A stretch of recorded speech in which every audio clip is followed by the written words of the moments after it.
한상희 연구원 모시고 질문 주신 내용들에 대해서 이야기를 나눠보도록 하겠습니다. 젊은 뮤직님께서 주신 질문입니다. 지난번 영상에서 올 하반기나 좀 더 길게 봐도 괜찮아 보이는 ETF 4가지 정도를 말씀을 해주셨는데요. 그 중에 이제 중국 인터넷 관련 ETF인 K-웹과 MCHI는 어떤 차이가 있는지 질문을 주셨습니다. MCHI는 어떤 ETF이고 K-웹과 비교해서 어떤 차이가 있나요? 네, 되게 중요한 질문인 것 같아요. MCHI는 제가 따로 말씀드리진 않았는데 MCHI는 MSCI 차이나 인덱스를 따르는 ETF입니다. 따라서 전체적인 중국 시장을 다 커버하는 ETF이고요. 네네. K-웹은 중국의 인터넷 기업을 많이 포함하고 있는 ETF입니다. 그 업종의 구성을 보면 MCHI는 MSCI 차이나를 따르기 때문에 예를 들어 인터넷 물론 들어가고요. 하지만 금융도 들어가고 우리가 생각하는 중국의 일반적인 업종이 고루 포함되어 있습니다. 반면에 K-웹은 제가 찾아보니까 인터넷 업종 비중이 60%가 넘어요. 그러니까 예를 들어서 1등하고 2등은 알리바바하고 텐센트로 똑같아요, 종목은. 비중은 오히려 MCH가 큽니다. 그런데 3등부터 예를 들어 메이탄 디안핑, MCHI는 4%인가 밖에 들어있지 않은데 K-웹에는 8% 이상 들어있습니다. 그러니까 우리가 알고 있는 인터넷 관련 기업, 플랫폼 관련 기업의 비중이 K-웹이 월등히 높아요. 그래서 그게 가장 큰 차이가 있고, 제가 중국을 좋아하면서 MCHI 대신에 K-웹을 말씀드렸던 이유는 제가 이제 하반기 전망 이야기할 때 지금 거의 한 2, 3주가 지난 것 같은데 하반기 전망에 이야기 드렸던 것처럼 이제는 경기 민감주를 좀 팔고 이제 성장주로 좀 갈아타야 된다라고 이야기를 드렸거든요. 그런 관점에서 보면 중국에서도 상대적으로 경기 민감주보다 성장주의 비중이 높은 K-웹을 말씀드렸던 겁니다. 그래서 MCHI다가 나쁘다기보다는 조금 더 저의 논리에 맞는 ETF를 추천하다 보니까 이제 K-웹이 된 거고요. K-웹이나 MCHI나 둘 다 AUM이 커요. 그래서 K-웹도 거의 뭐 45억 달러, 5조 가까이 되고 MCHI도 8조쯤 되기 때문에 뭐 투자를 한다든지 매매를 한다든지 이러기에는 전혀 지장이 없습니다. 그 비용 같은 경우에도 MCHI가 59bp고요. K-웹이 70bp쯤 되니까 비용 차이도 크지 않기 때문에 제 생각에는 둘 다 너무 좋은데 충분히 트레이딩하거나 매매할 수 있는데 현재 저의 경기 민감주에서 성장주로 바꿔야 된다는 논리를 따른다면 K-웹이 조금 더 낫다라고 저는 판단하고 있습니다. 네, 그렇군요. 네, 말씀 잘 들었고요. 김봉달님께서 주신 질문입니다. 네, 소비의 정상화를 좀 판단해 볼 수 있는 중국 소비재 기업에 투자하는 ETF인 CHIS와 CHIQ에 대해서는 어떻게 생각하시는지 말씀을 좀 부탁드리겠습니다. 네. 저는 사실을 이 ETF를 알고는 있었는데 넣지 않았던 이유는 특히 CHIS는 필수 소비재 ETF고요. CHIQ는 경기 소비재입니다. 근데 이 중에 CHIQ는 너무 AUM이 작아요. 그러니까 이게 총 2천만 불 정도 되는 것 같은데 2천만 불이면 한 2, 30억 되거든요. 전체 시가총액이 220, 30억이란 얘기는 하루 거래되는 금액이 되게 작을 거예요. 그러니까 이런 거는 뭐 사고 안 팔 거면 모르겠는데 어느 정도 뭐 나중에 팔 걸 대비해서는 이렇게 작은 ETF는 웬만하면 안 하시는 게 좋습니다. 나중에 제가 운용사에 있을 때도 그런 거를 제가 펀드를 받은 상태에서 되게 유동성이 떨어진 ETF를 편입된 펀드를 받은 적이 있는데요. 그거를 파는 과정이 되게 힘듭니다. 그래서 저는 기본적으로 ETF가 너무 작은 거는 권하지 않아요.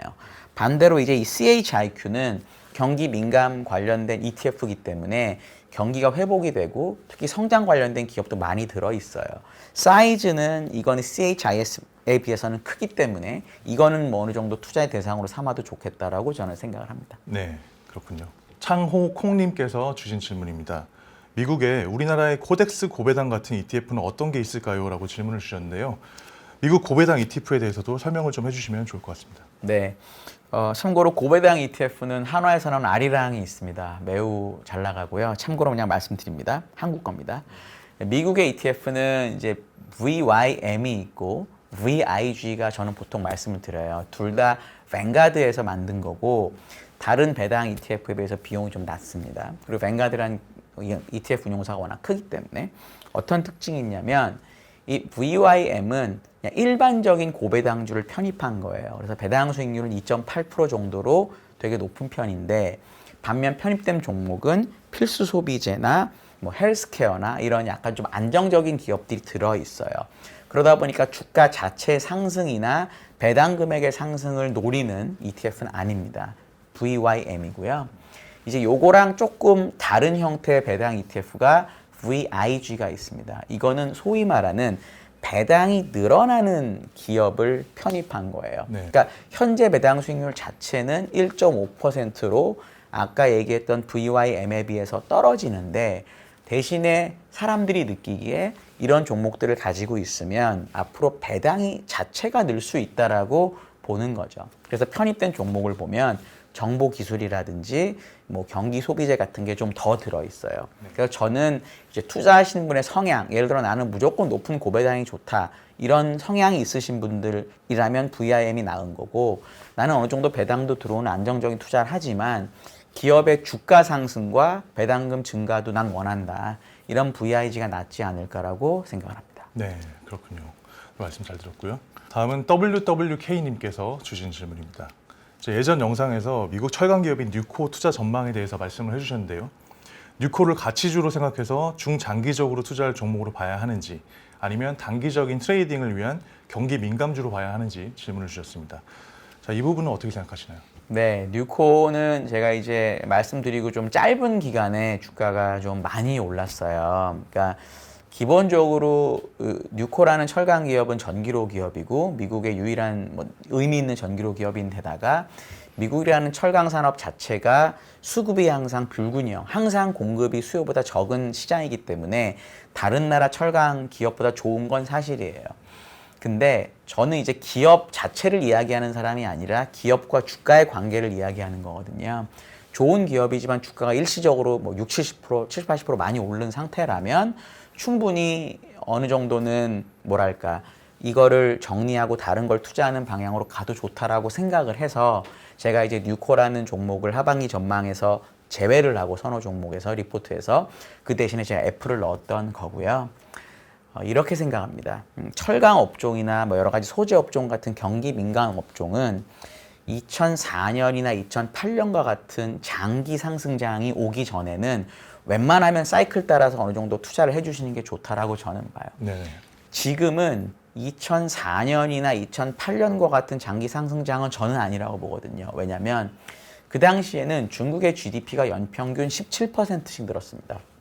중국의 고정자산 투자도 월등히 높았죠. 반대로 중국의 철강 생산량은 전 세계의 30% 언더였어요. 30% 언더. 그러니까 중국이 엄청나게 소비를 많이 하는데 본인들이 생산을 못하는 거죠. 그러니까 주변에 있던 소재 기업, 철강 기업들이 엄청나게 좋았던 거죠. 거기에 건설, 조선, 산업재가 다 같이 좋았던 겁니다. 지금 그럼 과연 그 정도의 중국의 수요 증가를 이끄는 효과가 있느냐? 없죠. 그럼 중국 대신해서 그 정도로 소재나 산업재 수요를 늘릴 만한 국가가 있느냐? 지금 전 딱히 보이지 않거든요. 브라질, 인도 잘 안 될 것 같아서.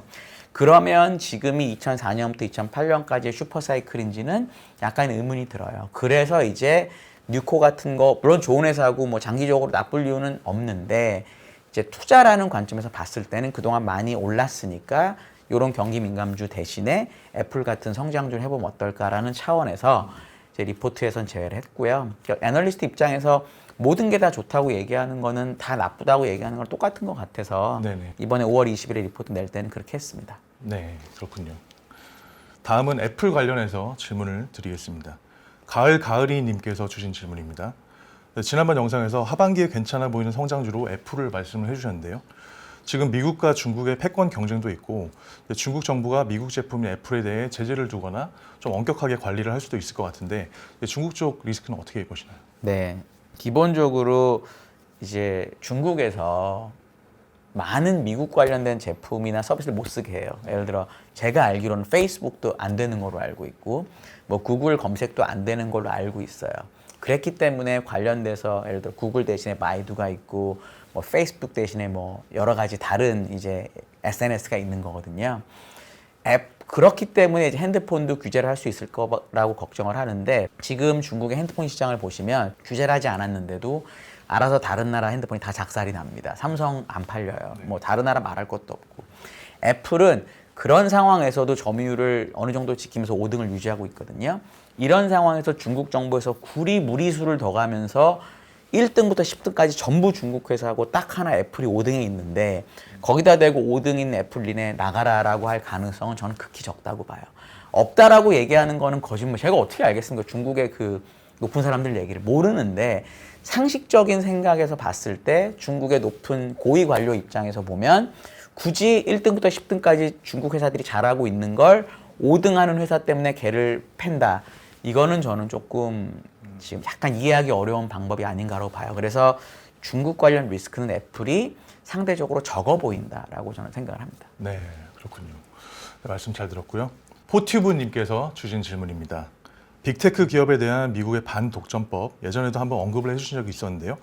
반독점법이 애플을 포함한 빅테크 기업에 미칠 영향, 이런 부분들에 대해서도 다시 한번 간단하게 설명을 해주시면 좋을 것 같습니다. 네, 이거 중요한 문제고요. 요즘에도 계속 얘기가 많이 나옵니다. 저는 항상 얘기하는 게 미국이라는 그 문화를 생각할 때 정치인들이 보면 미국 국민들의 효용을 갉아먹지 않는 기업을 세게 규제하지 않아요. 그러니까 미국은 돈을 잘 벌고 잘하고 있으면 냅둡니다. 웬만하면.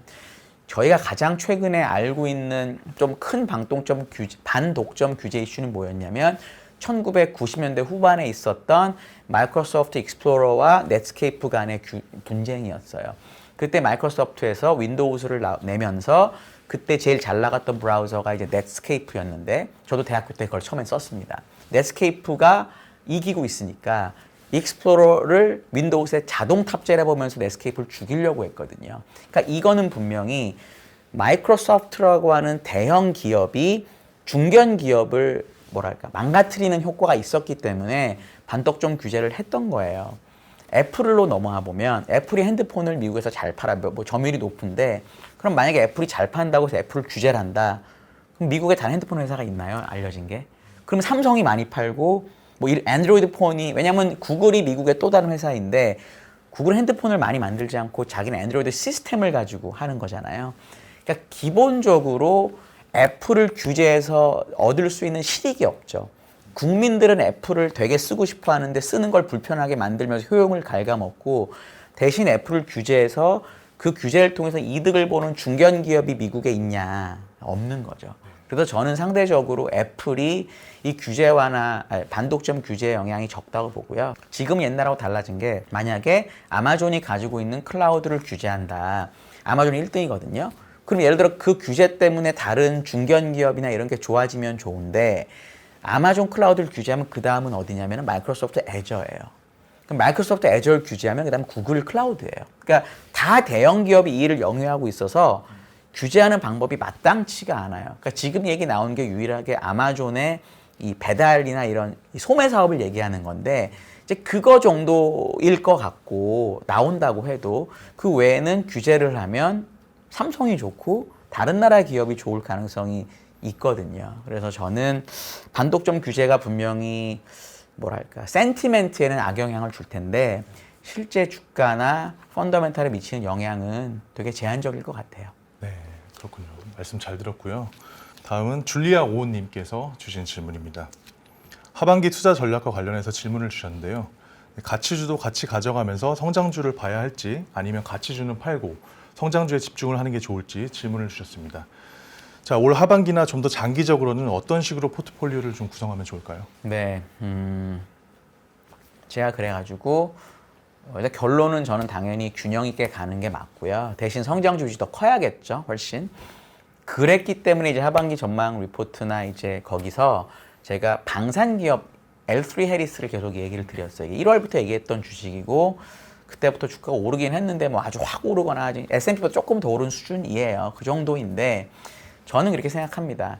만약에 주식을 전업으로 하고 내가 주식 투자를 정말 열심히 연구해서 한다. 이러면은 충분히 그 상황에 맞게 특정한 업종이나 스타일로 좀 편중해서 운용을 해도 괜찮아요.